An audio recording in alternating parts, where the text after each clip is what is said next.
Janasena party సర్వ మతాలు ఒకటే, మనకి మతాల ప్రస్తావన లేని రాజకీయం చేద్దాం. మనం అన్ని మతాలు ఒకటే, అందరు దేవుళ్ళు ఒకటే. ఎవరైనా కలిసే చివరికి ప్రతి ఒక్కరూ ఆ శూన్యానికే వెళ్ళవలసిన వాళ్ళం.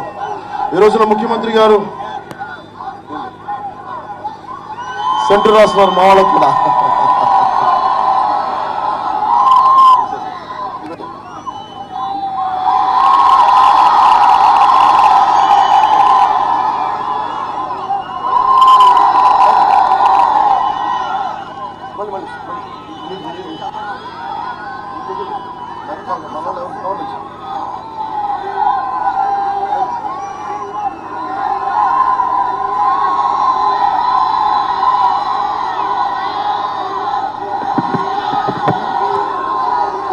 మీ అందరికీ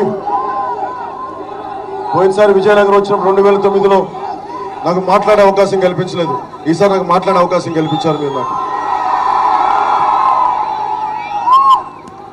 ముఖ్యమంత్రి గారు చెప్తా ఉన్నారు, మేము అభివృద్ధి చేస్తున్నామని. వారు చేసే అభివృద్ధి ఎలా ఉంది? అభివృద్ధి ఉందా మనకి?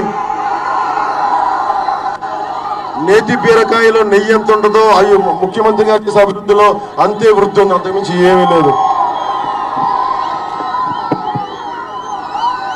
జీలకర్రలో కర్ర ఉంటుందా? ముఖ్యమంత్రి గారు చేసే అభివృద్ధిలో అభివృద్ధి ఉండదు. రైతుల రుణమాఫీలో మాఫీ ఉండదు, అది చేసేది.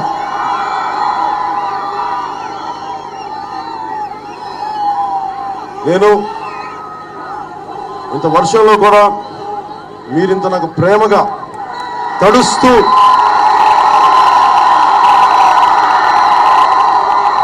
ఆడపడుచులు అక్క చెల్లెళ్ళు అమ్మ మీరు కూడా ఉండిపోయారు. చాలా సంతోషం, చాలా ఆనందం. మీకు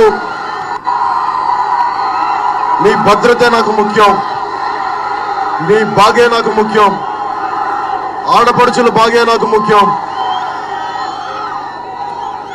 ముఖ్యమంత్రి గారు చెప్తా ఉన్నారు, మేము చాలా రోడ్లు వేసామని చెప్తా ఉన్నారు. 17,000 కిలోమీటర్లు రోడ్లు వేసారంట. వేస్తే మన విజయనగరం రోడ్లు ఎందుకు ఇలా ఉంటాయి? ఓన్లీ ప్రధాన కూడళ్లు తప్ప, విఐపీలు కూడళ్లు తప్ప ఒకసారి మామూలు రోడ్లకు వచ్చి చూడండి ఎంత దారుణంగా ఉన్నాయో తెలుసుకోండి ఒకసారి.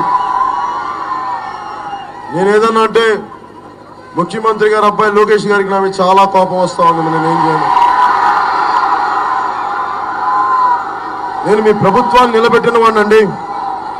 మీరు బాగుంటాలని, మీరు 5 సంవత్సరాలు కాదు 10 సంవత్సరాలు ముఖ్యమంత్రిగా ఉండాలని ఆకాంక్షించిన వ్యక్తిని. అలాంటి వ్యక్తి ఈ రోజున ఎందుకు రోడ్ల మీదకి వచ్చారంటే మీరు అవినీతి జరుగుతూ ఉంది మీ ప్రభుత్వంలో. మీరు ఏం అడగట్లేదు ముఖ్యమంత్రి గారిని. ఒక బేసిక్ గా ఇంతమంది ఆడపిల్లలు ఉన్నారు, కౌమార దశలో ఉన్న ఆడపిల్లలు ఉన్నారు. కేంద్రం నుంచి ఒక నేస్తం అనే పథకం ఉంది.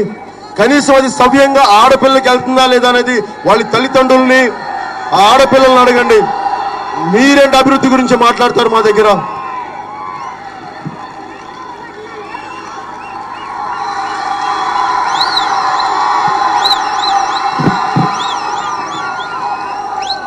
ఒకవైపు మన్రేగా పథకం అంటారు, మహాత్మా గాంధీ రూరల్ మనకి యోజన పథకం అని. ఒకవైపు కూలికి డబ్బులు ఇస్తామంటారు, ఇంకోవైపు అదే బెల్ట్ షాపుల్లో మళ్ళీ మద్యం పేరు మీద డబ్బులు మళ్ళీ లాగేస్తున్నారు. ఆ మద్యం షాపులు ఎవరి అంటే మీకు తెలిసినే కానీ నేను చెప్పాలా? మీకు తెలియదే ఉంది.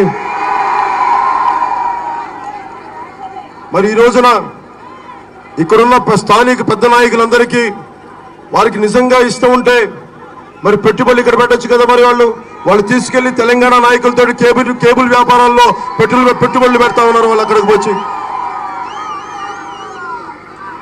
నేను ఒక నాయకుని విమర్శించడానికో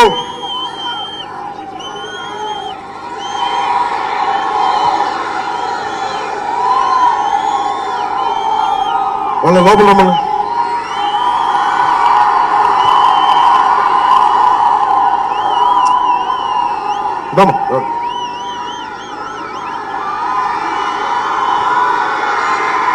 ఒక నాయకుడిని విమర్శించడానికి వీటన్నిటికంటే కూడా వాళ్ళు చేస్తున్నది ఏంటనేది ముఖ్యం.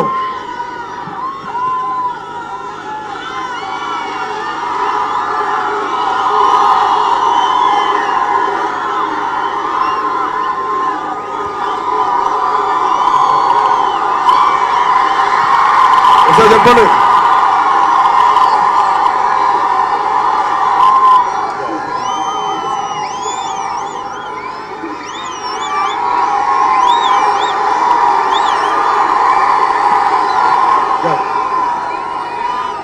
నేను సమస్యలకు ఎందుకు వస్తున్నానంటే అందరూ అనుకుంటారు నేను సినిమాలో యాక్ట్ చేస్తాను, దూరంగా ఉంటానని. ఏంటండి వీడియో నచ్చిందా? అయితే ఓ లైక్ వేసుకోండి, లేదంటే ఓ కామెంట్ చేయండి. ఎప్పటికప్పుడు మా వీడియోస్ చూడాలంటే సబ్స్క్రైబ్ చేసుకోండి.